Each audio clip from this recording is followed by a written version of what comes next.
Dear student, welcome back. पिछले lecture में मैंने आपको बताया था कि कोई भी पार्टनर है वो फर्म से रिटायर कब हो सकता है। ठीक है ना, नीड ऑफ रिटायरमेंट। अगर आपने ये लेक्चर नहीं देखा तो मैं रिकमेंड करूंगा आप देख लो। इसके पहले मैंने फर्स्ट चैप्टर सेकंड चैप्टर जो पढ़ाया है उसकी प्लेलिस्ट अलग से बनी। ठीक है, डिटेल में एक्सप्लेनेशन है, आपको बहुत आसानी से सारी चीजें समझ में आ जाएंगी। यहाँ पे जो आज का हमारा टॉपिक है वो है डिफरेंस बिटवीन रिटायरमेंट और डेथ ऑफ अ पार्टनर। कि कोई पार्टनर है वो रिटायर होता है और किसी पार्टनर की मृत्यु होती है, तो दोनों में अंतर क्या है। ठीक है, सबसे पहले देखो टाइम का अंतर, समय का। Generally the retirement of the partner takes place at the end of the financial year. अगर कोई पार्टनर रिटायर हो रहा है तो वो साल के अंत में रिटायर होता है, and of the financial year.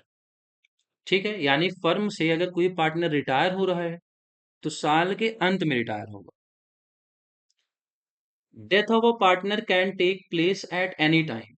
और जो पार्टनर की डेथ होती है, किसी पार्टनर की किसी साझेदार की मृत्यु हुई है, वो किसी भी समय हो सकती है। ठीक है ना, मतलब अब देखो मौत है भाई, बता के तो आएगी नहीं कि मैं साल के लास्ट में आऊंगी। ठीक है, मृत्यु कभी भी हो सकती है। तो देखो, रिटायरमेंट साल के अंत में होगा, लेकिन किसी पार्टनर की मृत्यु कभी भी किसी भी टाइम हो सकती है। पहला डिफरेंस है समय का। सेकंड देखो, शेयर ऑफ पार्टनर। ठीक है ना, यानी पार्टनर का जो शेयर है, हिस्सा है, वो किसको मिलेगा। When a partner retires from firm, कोई पार्टनर है वो फर्म से क्या होता है, रिटायर होता है। He receives his share of capital, तो उसको उसके हिस्से की पूंजी मिलती है। Share in revaluation of profit and loss account, अगर आपने प्रॉफिट एंड लॉस अकाउंट का रिवैल्यूएशन किया है तो आपको जो भी प्रॉफिट मिलेगा तो प्रॉफिट मिल जाएगा, लॉस होगा तो लॉस मिलेगा। और गुडविल, और आपको ख्याति भी मिले, गुडविल भी मिले। यानी जब कोई फर्म रिटायर हो रहा है तो उसे उसके हिस्से की पूंजी मिलेगी, उसे उसके हिस्से का यदि लाभ है तो लाभ मिलेगा, हानि है तो हानि मिलेगी, और उसको उसके हिस्से की क्या मिलेगी, गुडविल मिलेगी। अगर कोई पार्टनर रिटायर हो रहा है तब। अब अगर मान लो किसी पार्टनर की डेथ हो रही है, when partners death take place, जब किसी पार्टनर की मृत्यु हो जाती, then all amount is received by his legal heir, तो उसके वारिस के द्वारा, जो कानूनन उसका वारिस होगा, उसको ये संपत्ति मिल जाती, उसको ये पैसा मिल जाता, चाहे फर्म का प्रॉफिट एंड लॉस रहा हो, चाहे गुडविल हो, चाहे उसकी पूंजी लगी रही हो, तो उसको जो कानूनन वारिस होता है उसको दे दिया जाता है। ठीक है, थर्ड देखते हैं रिकॉन्स्टिट्यूशन, पुनर्गठन। When a partner retires from firm, जब कोई पार्टनर फर्म से रिटायर होता है, the remaining partner reconstitute the partnership firm, तो बचे हुए पार्टनर जो होते हैं वो फर्म को रिकॉन्स्टिट्यूट कर लेते हैं, उसका पुनर्गठन कर लेते हैं।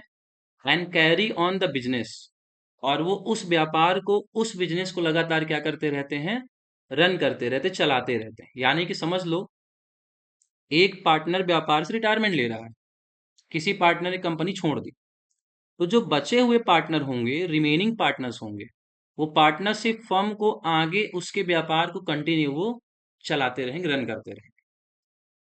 ठीक है, लेकिन जब किसी पार्टनर की डेथ होती है, on death of a partner, the remaining partners can take a decision to continue the business, बचे हुए पार्टनर ये भी डिसीजन ले सकते हैं कि मुझे व्यापार को लगातार आगे बढ़ाते रहना, चलाना है, और क्लोज द बिजनेस।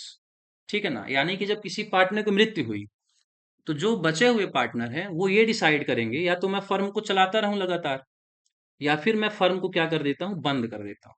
यानी कि जो बचे हुए पार्टनर हैं वो ये डिसीजन ले सकते हैं कि हमें फर्म को आगे लगातार चलाना है, या फिर फर्म को क्या करना है, बंद कर देना।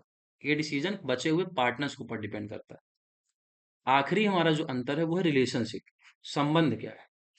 ठीक है, on retirement of the partner, the relationship of the partner with firms ends voluntarily, यानी कि इच्छा के अनुसार फर्म से वो अपने रिश्ते खत्म कर सकता है। जैसे मान लो मैंने कहा मैं फर्म से रिटायरमेंट ले रहा हूं, ठीक है ना, तो मैं अपनी इच्छा से क्या कर रहा हूं, वॉलेंट्री, स्वेच्छा से, इच्छा से मैं अपने व्यापार या फिर उस कंपनी के साथ मैं अपने रिश्ते को खत्म कर सकता हूँ। ये रिटायरमेंट में होता है। लेकिन डेथ में क्या होता है, on death of the partner the relationship of partner with firm automatically comes to an end. अपने आप स्वतः, ठीक है ना, आपको जरूरी नहीं है, वो अपने आप ही खत्म हो जाएगी ऑटोमेटिकली। आपका रिलेशन उस फर्म से क्या हो जाएगा, खत्म हो जाएगा, क्योंकि तुम तो खत्म हो गए हो, डेथ हो चुकी है। तुम्हारा इस दुनिया से कोई रिलेशन नहीं, तो व्यापार से कहाँ रिलेशन रहेगा, ठीक है ना। यहाँ पे आप चाहो तो वॉलेंट्री रिटायरमेंट लेते हो, आप अपने व्यापार से अपनी इच्छा के अनुसार आप फर्म से अपने रिश्ते को खत्म करते हो। पर यहाँ पे आपकी इच्छा नहीं चलती, यहाँ पे ये चीजें ऑटोमेटिकली हो जाती, स्वेच्छा से, ठीक है ना, अपने आप। ठीक है, तो उम्मीद है ये डिफरेंस आपको समझ में आ गया होगा। लगभग 5 साढ़े 5 मिनट मैंने आपको बहुत अच्छे से डिटेल में समझा दिया। ठीक है, नोट्स में लिख लेना, 4 नंबर में क्वेश्चन पूछे जाने की 100% गारंटी। ठीक है, तो मिलेंगे नेक्स्ट क्लास में। सी यू देयर।